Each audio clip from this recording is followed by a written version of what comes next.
He's the National Transportation and Safety Board President, followed by Air Force Colonel Matthew Altman, first name spelled M-A-T-T-H-E-W,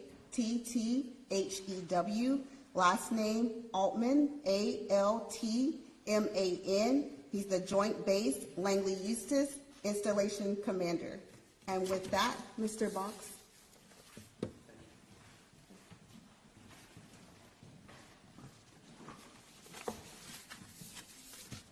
Good afternoon. As she stated, my name is Dan Boggs, and I'm an air safety investigator with NTSB. I'm here to discuss the accident we had yesterday at about 11:35 with an experimental MSX air show aircraft. The aircraft was coming into land on runway 8. Still under the investigation. It's undetermined at this time why we lost control, impacted terrain beside the runway between the taxiway and the runway, and unfortunately the pilot succumbed to his injuries. I did arrive on scene this morning. We have moved the aircraft at this time, and we'll be taking it to an off-site location, and over the next 2 to 3 days we will be doing a detailed examination of the flight controls, the engine, any avionics that may be installed on the aircraft. Behind the scenes, we'll be also looking at the pilot qualifications, looking at the maintenance records, the maintenance logs, the weather, and so forth, anything that pertains to the aircraft itself. I do want to take time and on behalf of the NTSB, give our sincere condolences to the family and friends of a well-known pilot. I will not be issuing his name at this time. That will come from the medical examiner later. As just for dates, we will take about 2 weeks to write a preliminary report. I will get the preliminary report once I get home, get it out. After that, and we get the factual information downloaded that we need, it takes between 12 and 18 months for a final report to come out.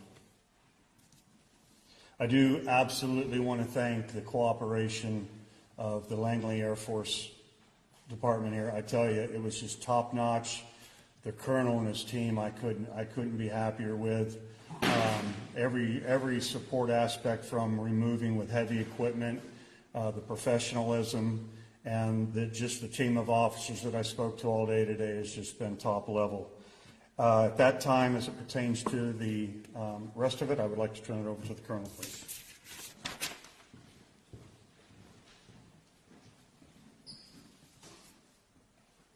Good afternoon. I'm Colonel Matthew Altman. I'm the Installation Commander at Joint Base Langley Eustis. On behalf of all of the men and women of Joint Base Langley Eustis, I'd like to offer again my deepest condolences to the family and friends of the fallen pilot. The world of aviation has truly lost a legend, a hero, and even more so, a great human being, and that really cannot be overstated.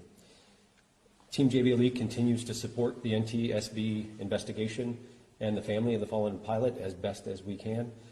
We also continue to appreciate the tremendous support from our military community and all of our community partners in the Hampton Roads region. I've always had a deep respect for those who fly, and over the last 24 hours, I've gained even more of a tremendous appreciation for the aviators and professionals that orchestrate these air shows and the air show community. And based on consultation and their strong recommendation, consultation with the NTSB, and our team's preparedness to execute a safe air show, we've decided to proceed with the Air Power Hampton Roads Air Show this weekend as scheduled. At this time, I'll be happy to stand by for your questions. Well, Colonel, is there going to be any changes to the air show operation because of what happened? As of this afternoon, we've received all of the other aircraft that were scheduled to arrive. And so at this time, the majority of the flying schedule will be as planned. The air show boss and our team are still in consultation to develop the final plan, but largely the weekend will execute as originally planned. Can you talk about how this crash maybe, if at all, has impacted just other operations here at the base?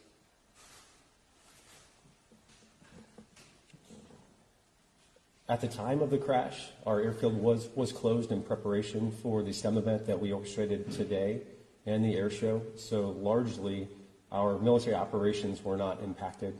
Additionally, our teams on the Air Base Wing side were poised to support emergency response, and so they did what they're trained to do, and I'm very, very proud of their performance and their ability to help respond to this tragic incident and recover not only the flight line, but recover the base as well. Will there be any sort of tribute or anything of that nature during the show for that individual?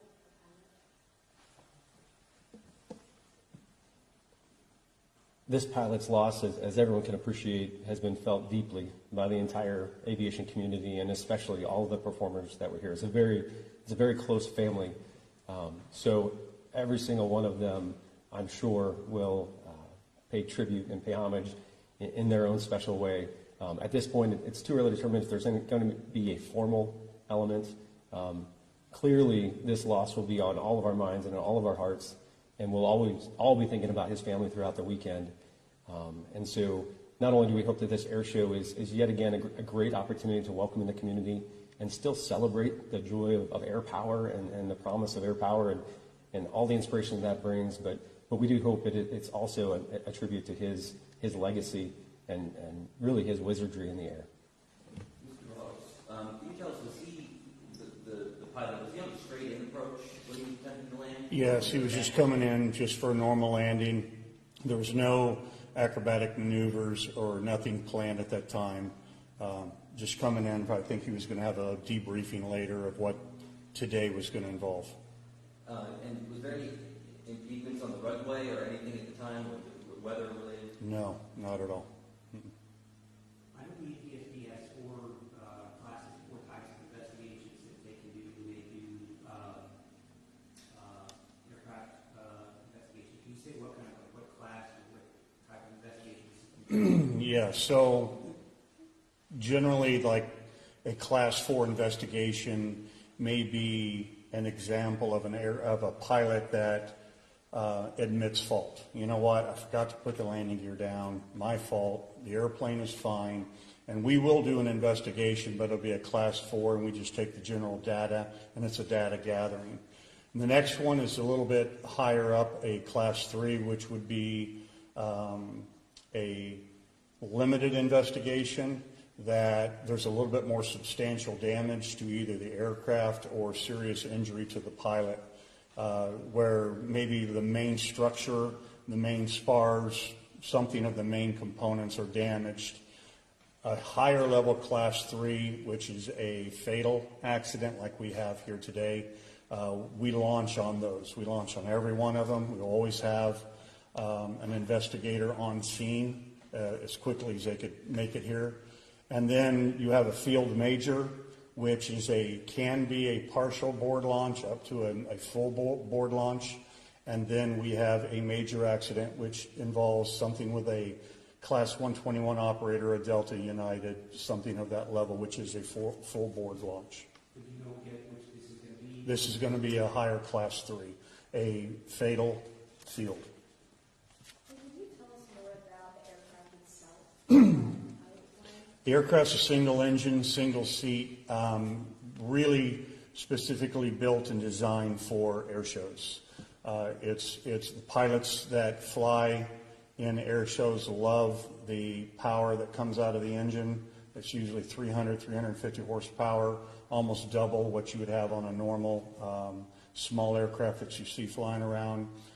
Short wingspan, but high sensitivity and flight controls.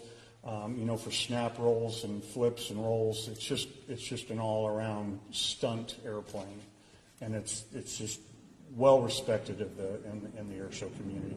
So I know you work closely with the FAA, but you don't anticipate in this case, since it's custom made, there's no other light models that those pilots would have to be concerned about. Like obviously, when some of the Boeing MAX stuff happened, everybody was put on notice. That's not this case. I can only ascertain, right? Not at this point, but we don't know that yet, because what happens now is now that I'm going to take the aircraft and go off site with it, I'm going to examine everything with the aircraft. If I find something during that investigation that the industry needs to know about, we will immediately put out a safety bulletin for all pilots that fly that class. Hey, be on the lookout, or we're looking at this or something, but we just don't know yet. We're not there. Can you see if there's any, if there was any radio communication between the pilot and the tower prior to the crash? Well, it is a control tower, and he was speaking to it, and we are getting that download as we speak. It hasn't been done yet, but I will get the entire communications of between the tower and the pilot. Yes. And you said again that the contact was made between the taxiway and runway? I'm sorry. Did you say the contact was made between the taxiway and the runway? In the dirt. Yes. From any preliminary investigation you guys have been able to do, was there any indication that the pilot may have tried to avoid the crash, or did this appear something where they just went straight into the ground? Well, we don't know yet. We're getting some witness statements that were along the roadways and sideways, and whether they're aviation people, they see it one way versus non-aviation. So we're going to put all of that together. I was going to ask that question. Is there anything either of you need from the public right now? I think the individuals that we usually ask that if there's any witnesses that are out there that have not responded to the NTSB witness website, they can write in what they saw. We're a little proactive with that with the Air Force and got that word out. Since it was on the property, it's more housed to the Air Force personnel, but we have put that out there. And again, if there's anybody that was driving in a car or just happened to see the entire accident sequence, I would like to hear about that. Okay?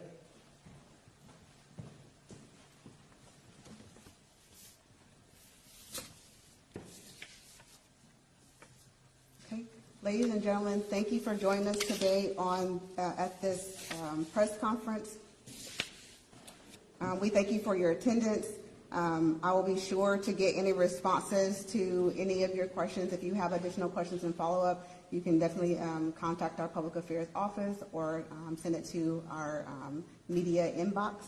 I will be available in the back of the room if you have any quick additional questions.